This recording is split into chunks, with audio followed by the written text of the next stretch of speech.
제가 다닌 중학교는요, 정문이 언덕 위에 있었고 학교 건물하고 운동장이 아래쪽에 있었습니다. 그래서 정문에서 학교 건물까지 가려면 이렇게 경사가 진 길을 내려왔었어야 됐습니다. 겨울에 눈이 많이 오고 추우면 그 경사진 길이 빙판이 되는 거죠. 그렇게 빙판이 될 때마다 이제 뭐 학생들은 신납니다. 쉬는 시간이나 점심시간에 나와서 미끄럼을 탔기 때문인데요. 사실 경사가 좀 있어서 위험해요. 근데 뭐 여러분 중학생 자녀 두신 분들 다 아시겠지만 애들이 눈에 뵈는 게 없잖아요. 그냥 스릴 넘치는 익스트림 스포츠예요. 그래서 종종 다치는 아이들이 생겼습니다. 불행하게도 저도 그 중에 한 명이었어요. 왼쪽 손목이 부러져서 손가락 둘째 마디부터 팔꿈치 윗부분까지 기부스를 하고 한 두세 달 정도 지냈습니다. 한쪽 팔을 못 쓴다는 것이 얼마나 불편한 일인지 그때 제가 비로소 알게 됐어요. 기부스를 풀고 보니까요, 이 왼쪽 손목과 팔 두께가 오른쪽에 딱 절반 사이즈더라고요. 처음에는 힘도 잘 들어가지 않아서 예전처럼 되기까지 몇 개월 더 시간이 필요했던 것 같습니다. 다 회복이 되고 나서 양팔을 이제 제가 자유롭게 사용할 수 있게 됐을 때 그렇게 기쁘더라고요. 여러분, 회복은 이렇게 참 좋은 것입니다. 아마 지금 이 순간에도 회복을 간절히 바라는 사람들이 참 많을 거예요. 한 달 전쯤에 제가 우리 장로님과 함께 병원에 병문안을 다녀왔는데요. 평소에는 잘 모르다가 그렇게 병원에 가면 아픈 분들이 너무 많다는 것을 깨닫게 됩니다. 거기 있는 분들이 모두 병의 경중을 떠나서 다 회복되기를 바라고 있을 것 아니겠습니까? 그런데 말이죠, 이 회복에는 건강의 회복을 비롯해서 관계의 회복, 또 경제적인 회복, 명예의 회복, 마음의 회복, 이런 여러 다양한 종류의 회복이 있어요. 다 우리 각 개인의 삶에 매우 중요한 이슈들입니다. 더 나아가서 회복에는 공동체적, 사회적 회복도 있어요. 우리 민족이 35년 동안 일본 제국주의의 식민지배 아래서 정말 말할 수 없는 고통을 당했지 않습니까? 그때 우리 민족의 염원이 무엇이었습니까? 독립이죠. 국권의 회복입니다. 그리고 일반적으로 건강하고 성숙한 사회가 되려면 회복돼야 할 것들이 많아요. 무엇보다도 정의와 공의의 회복, 신뢰의 회복, 윤리와 도덕의식의 회복, 굉장히 많죠. 따지고 보자면. 그리고 이 회복은 우리 믿음 생활에 있어서도 굉장히 중요합니다. 기도의 회복, 말씀의 회복, 하나님과 첫사랑의 회복, 예배의 회복, 섬김의 회복, 기쁨의 회복, 얼마나 많아요. 다 중요한 주제들이지 않습니까? 놀라운 사실은 이 성경 66권 전체를 관통하고 있는 핵심 주제 역시 회복이라는 것이에요. 자, 왜 그런지 한번 볼까요? 성경의 첫 권인 창세기를 열자마자 어떤 내용이 나오죠? 하나님이 우주 만물과 인류를 창조하시는 장면이 나옵니다. 창조를 다 마치고 나서 하나님이 보시니까 그렇게 좋을 수가 없는 거예요. 창세기 1장 마지막 절이 이렇습니다. 하나님이 지으신 그 모든 것을 보시기에 심히 좋았더라. 이렇게 아름답고 좋았던 세상이었는데 안타까운 일이 발생하죠. 첫 인류가 하나님께 반역을 저지릅니다. 그로 인해서 죄와 죽음의 권세가 세상에 들어왔고요. 그 죄와 죽음의 권세가 부패와 타락, 단절과 왜곡을 일으켰습니다. 하나님 마음에 쏙 들었던 창조 세계가 심각하게 망가지기 시작했어요. 하나님이 사랑으로 창조하신 세계가 이렇게 된 것을 보시고 마음이 얼마나 아프셨는지 모릅니다. 그래서 즉시 회복 프로젝트를 가동시키셨어요. 성경 66권은요, 이 회복 프로젝트를 역사 속에서 하나님이 어떻게 진행해 오고 계시며 장차 어떻게 완성하실지를 보여주는 이야기입니다. 그래서 성경의 모든 내용이 다 이 회복과 직간접적으로 연결되어 있어요.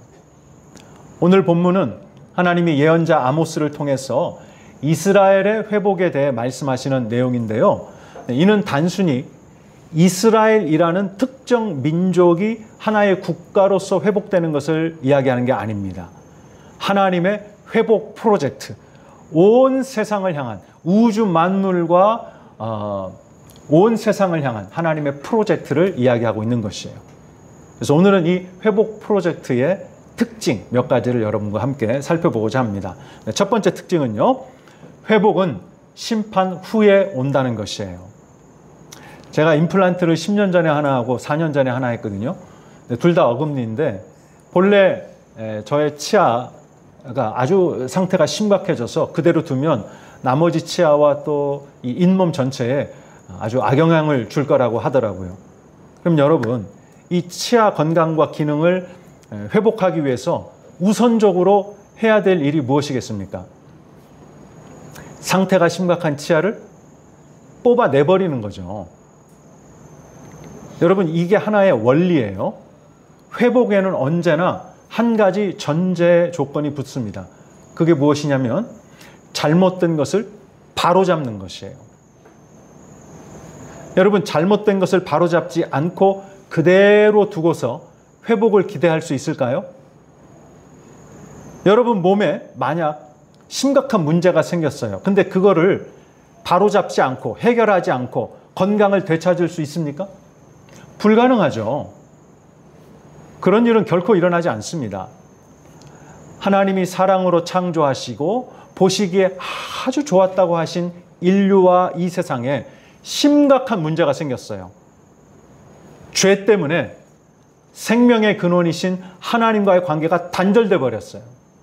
그대로 두면 망하는 거예요. 하나님은 사랑이시기 때문에 결코 그냥 두고 보실 수가 없었습니다. 자, 본래 지으신 뜻대로 회복시키려면 하나님이 무슨 일부터 하셔야 될까요? 잘못된 것을 바로잡으셔야 됩니다. 그죠? 그게 바로 하나님의 심판이에요. 하나님이 사랑하시기 때문에 회복시켜 주시려는 것이고요. 회복시키려면 잘못된 것을 바로잡아야 되는데 그게 심판이라는 말씀이에요. 아모스 1장부터 지난 주일에 나누었던 9장 10절까지 이 말씀의 내용이 전부 심판이에요. 막 처음부터 끝까지 계속 심판이에요. 그래서 이 계속되는 심판 메시지가 좀 두렵기도 하고 낯설기도 하고 부담스러울 수도 있는데요.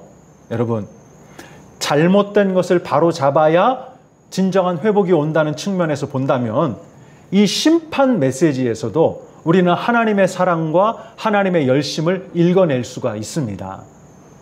여러분, 선지서들 보세요.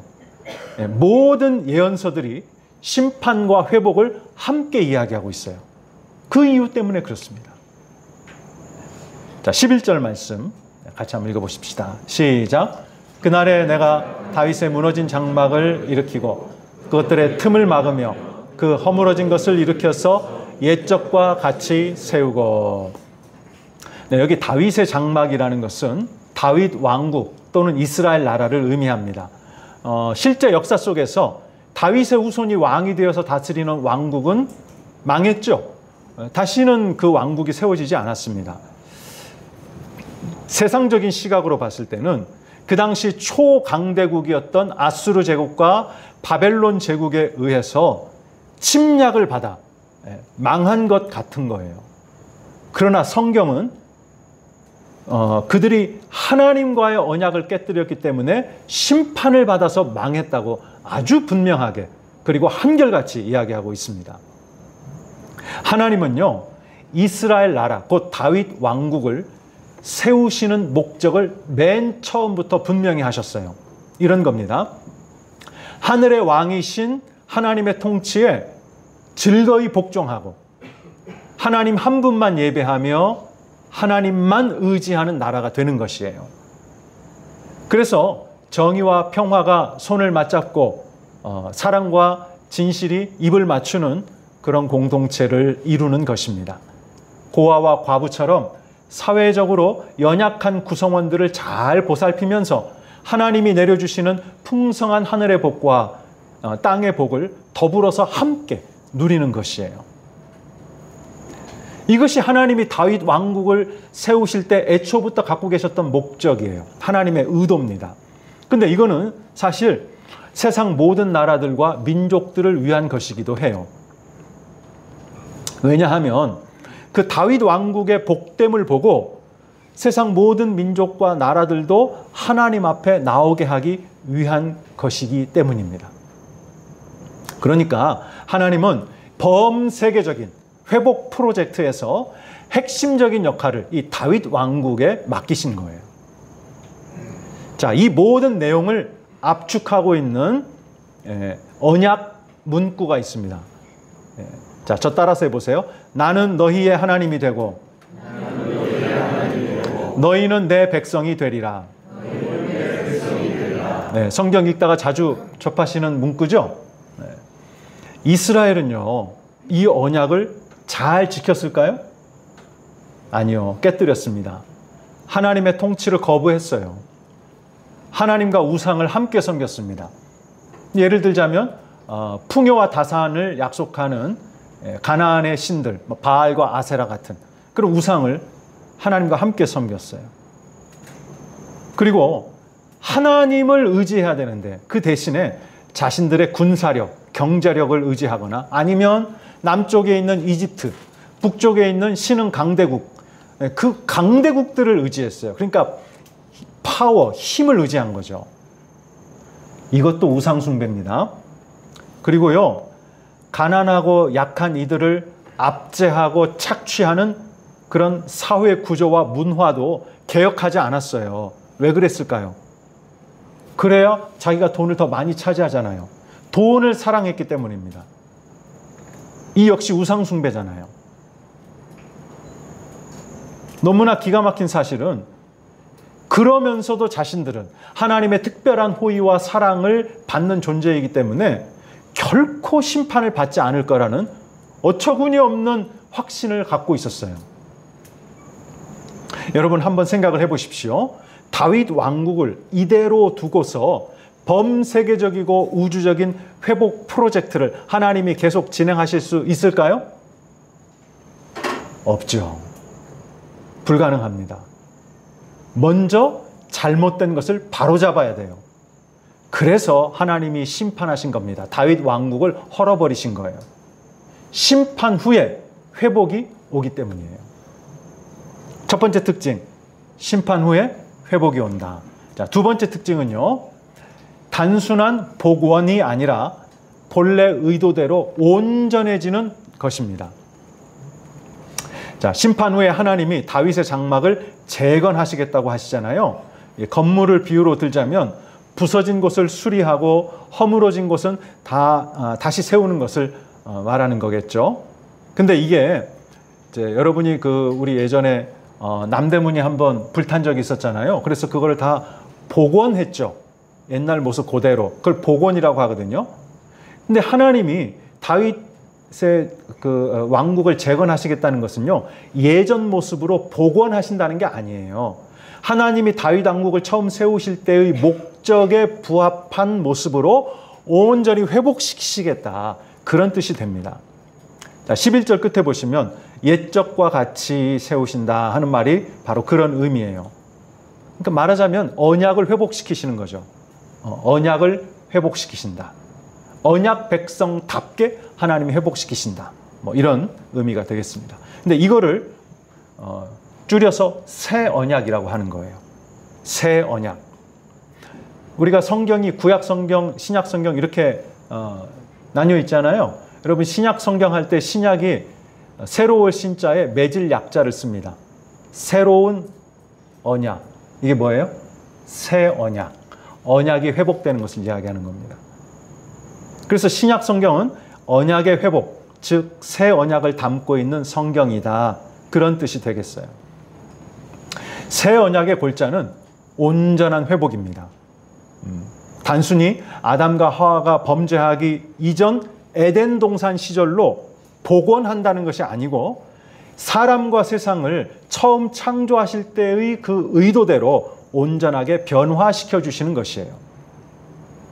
앞서 하나님이 다윗 왕국을 세우실 때 본래 의도하신 모습, 본래의 목적이 어떤 것이라고 했습니까?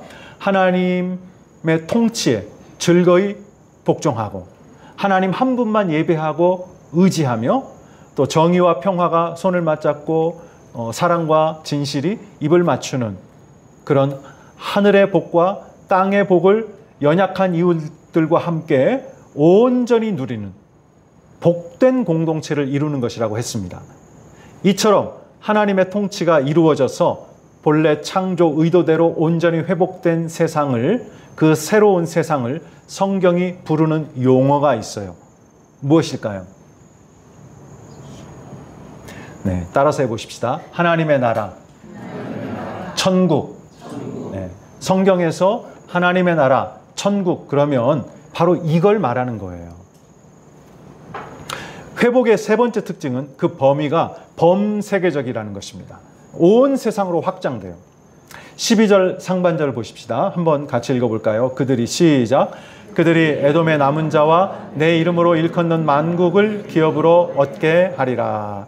네, 여기 에돔은 하나님의 나라를 대적하는 세력을 상징합니다. 또 만국은 많은 나라 혹은 모든 나라를 가리키는 거겠죠. 하나님의 통치에 반대해서 자신들의 세력과 힘으로 살아가는 집단을 상징합니다. 근데 이 에돔과 만국 가운데서 남은 자들, 하나님의 이름으로 일컫는 자들이 생긴다는 거예요. 자, 이 사람들은 도대체 누구일까요? 네, 회복된 다윗 왕국, 곧 하나님 나라의 복됨을 자기들 눈으로도 보고 또 귀로도 듣습니다. 그리고 하나님 없이 살던 자신의 죄와 악함을 회개하고 돌이켜서 하나님께로 돌아오는 사람들이에요. 이들이 회복된 다윗 왕국의 일원이 되는 겁니다. 그리하여 하나님의 새 언약 백성 공동체에 합류해서 생명과 의를 주시는 하나님의 통치를 받는 것이고요. 또 환난과 곤경 가운데서도 이 세상 가치관을 따르지 않고 끝까지 하나님을 신실하게 따르는 삶을 사는 것입니다. 네, 여러분 신약 성경에 이런 표현이 자주 나오잖아요. 하나님 나라에 들어간다.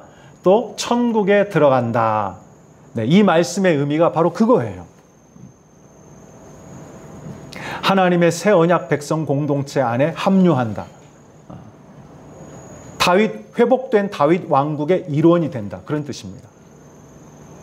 예수님이 승천하시기 직전에 제자들에게 주신 지상 사명이 마태복음 28장에도 나오고 사도행전 1장에도 나오는데 마태복음 28장에 이렇게 말씀합니다. 너희는 가서 모든 민족을 누구로 삼으라고요?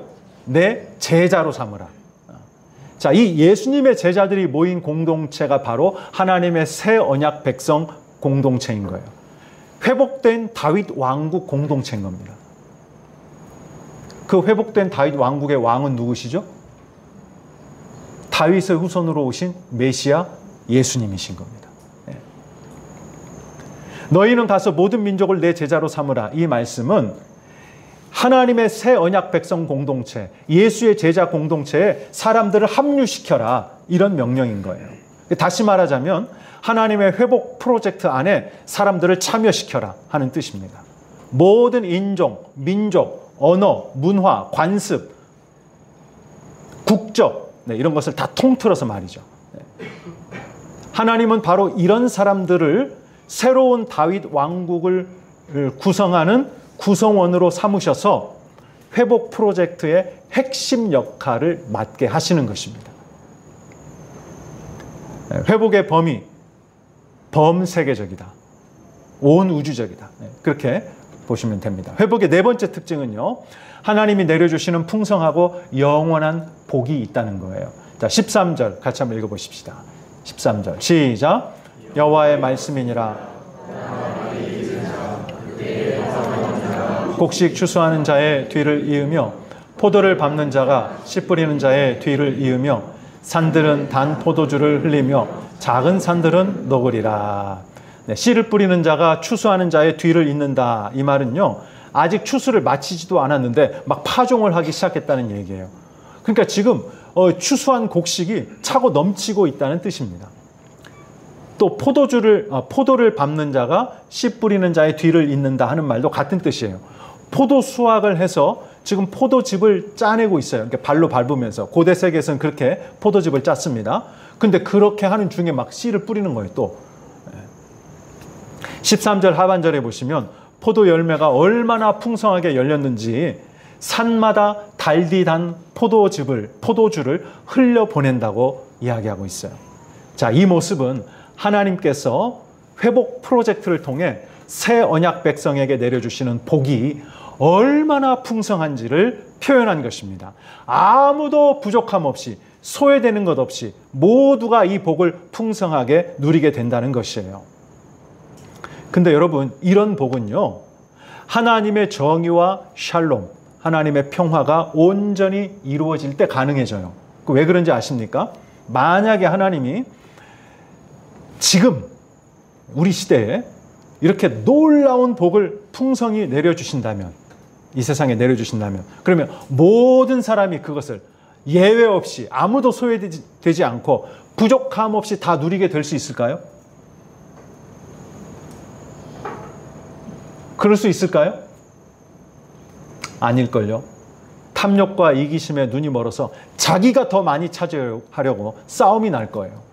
지금도 이 지구상에 있는 그런 모든 일종의 곡식이나 아니면 우리가 생활하는 데 필요한 여러 가지 물자들이 있잖아요.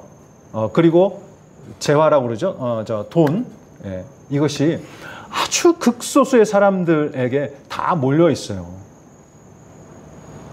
물론 그거를 막 우리가 강제로 너 돈 내놔 이렇게 할 수는 없지만 그것이 많은 사람들에게 골고루 분배된다 그러면 지금도 심각한 그런 기아 문제나 또 질병의 문제 이런 것들이 많이 해결될 수 있습니다. 근데 그렇게 안 되잖아요, 세상은.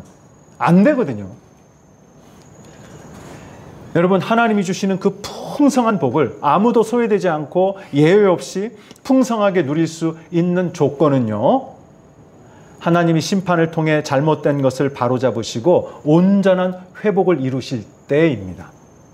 하나님의 새로운 세상에는 탐욕의 죄, 이기심의 죄가 다 사라지고 흔적도 없이 다 사라지게 되기 때문이죠. 그럴 때 모든 이가 하나님이 내려주시는 풍성한 복을 마음껏 누리게 되는 것입니다. 회복의 다섯 번째 마지막 특징은 영원하다는 것이에요. 자, 15절 같이 읽습니다. 15절 시작. 내가 그들의 땅에 심으리니 그들이 내가 준 땅에서 다시 뽑히지 아니하리라. 내 하나님 여호와의 말씀이니라. 자, 여기 그들이 내가 준 땅에서 다시는 뽑히지 아니하리라. 무슨 뜻입니까? 영원히 살게 된다는 거죠. 영원이에요. 영원. 회복의 다섯 번째 특징, 영원하다는 것입니다. 하나님이 온전히 회복하시는 새로운 세상, 하나님의 새로운 언약 백성, 하나님이 내려주시는 복, 다 영원해요. 자, 하나님의 이 회복 프로젝트가 어떻게 완성되는지를 보여주는 성경이 어떤 성경일까요? 맨 마지막 책, 요한계시록입니다. 근데 거기에 보면요, 하나님이 인류와 창조 세계를 부패와 타락으로 오염시키고 망가뜨린 죄와 사망 권세, 사탄을 심판을 하십니다. 또 그에게 속해서 하나님의 통치를 거부한 모든 이들을 심판하십니다. 그리고 나면 하나님이 처음 창조하신 세계가 본래 지으신 하나님의 뜻대로 변화되어서 새하늘과 새 땅이 되는 것이에요. 그리고 창조하신 뜻대로 온전히 회복된 하나님의 새 언약 백성 공동체가 등장하게 됩니다. 그 공동체를 요한계시록은 새 예루살렘이라고 부르고 있어요. 이들에 대해서 이런 말을 합니다. 그들은 하나님의 백성이 되고 하나님은 친히 그들과 함께 계셔서.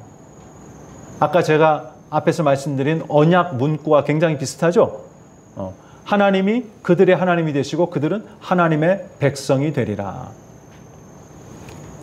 이 말은 그러니까 언약의 궁극적인 회복이 있을 거라는 말씀입니다.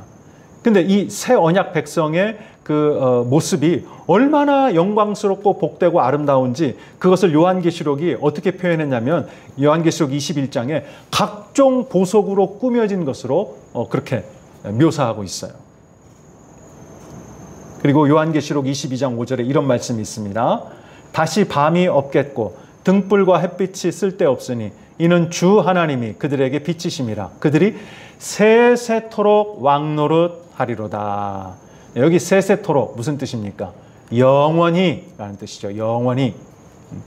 여러분, 하나님의 회복 프로젝트의 궁극적 완성이 이렇게 되는 거예요.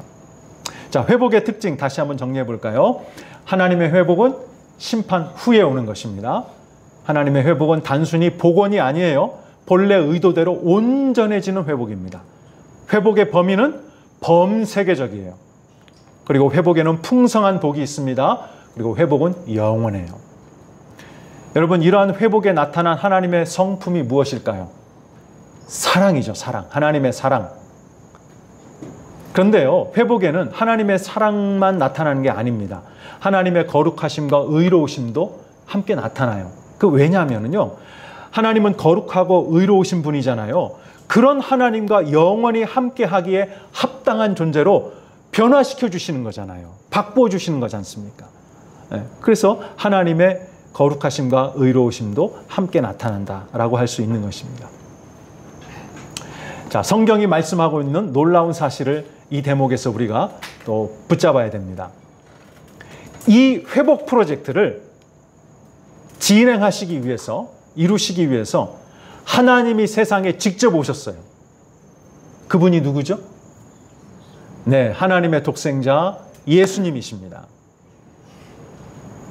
예수님이 십자가에 못 박혀 죽으셨잖아요. 이 예수님의 십자가에서 하나님은 죄와 사망 권세에 대한 심판을 결정적으로 이루셨어요. 우리가 왜 하나님 앞에 나아가지 못했죠? 죄와 허물 때문이잖아요. 예수님이 십자가에서 흘려주신 보배로운 피로 우리의 죄와 허물을 어떻게 해주셨어요? 깨끗이 씻어주셨습니다. 심판이 이루어진 거예요. 그러니까 그게 심판 후에 회복이 오는 것입니다. 하나님은 예수님의 십자가에서 잘못된 것을 바로잡으신 것이에요. 그리고요, 예수님은 죽은 자 가운데서 부활하심으로써 인류와 세상이 본래 하나님이 창조하신 뜻대로 온전히 회복될 것이라는 부활의 소망을 주셨습니다. 부활의 소망. 부활이 곧 온전하고 영원한 회복이거든요. 예수님이 부활의 첫 열매이십니다. 우리가 이제 나중 열매가 될 거예요. 인종, 민족, 국적, 언어, 문화, 관습, 빈부, 귀천 관계없이 예수님을 믿어 순종하는 사람은 누구든지 하나님의 회복 프로젝트 안에 들어와서 새 언약 백성이 되게 해주십니다. 회복의 범위가 범세계적이 되는 거죠. 그리고 그들에게 예수님은 영원한 생명과 풍성한 복을 선물로 주시고 이 땅에서부터 누리게 하실 뿐만 아니라 그 복을 이웃과 이 세상에 나누어 주고 흘러보내게 하십니다. 그리고 이제 역사의 끝에 예수님이 세상에 다시 오셔서 이 프로젝트를 완결 지으시면 몸의 부활을 한 새 언약 백성들이 새 하늘과 새 땅에서 우리 하나님 아버지와 또 우리 예수님과 함께 영원토록 살게 될 것입니다. 할렐루야. 네. 여러분, 예수님을 믿고 따르는 그리스도인은요, 지금 이 회복 프로젝트 안에 들어와 있는 것입니다. 믿으십니까? 따라서 그리스도인들에게는 하나님의 회복이 나타나게 되어 있어요. 정말 예수님을 믿는다면 그 사람에게서 하나님의 이 회복 프로젝트의 구체적인 모습들이 드러나게 되어 있다는 뜻입니다. 어떤 것들일까요? 말과 인격과 성품이 예수님을 닮는 회복입니다. 그리고요, 하나님과의 관계 회복, 또 다른 지체, 또 다른 이웃과의 관계 회복이에요. 또 나로 인해서 우리 형제 자매들, 믿음의 지체들과 이웃과 이 세상이 하나님의 복을 경험하는 회복입니다. 이런 회복들이 예수를 믿고 따르는 그리스도인들에게서는 나타나게 되어 있다는 것입니다. 하나님이 이 목적, 이 의도를 가지고 저와 여러분을 하나님의 자녀로, 예수님의 제자로 부르신 것이에요. 아멘입니까? 네. 저는 우리 중에 단 한 사람도 이 부르심의 은혜를 놓치지 않기를 바랍니다.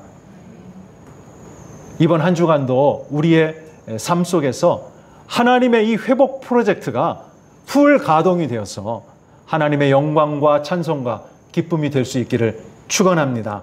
아멘.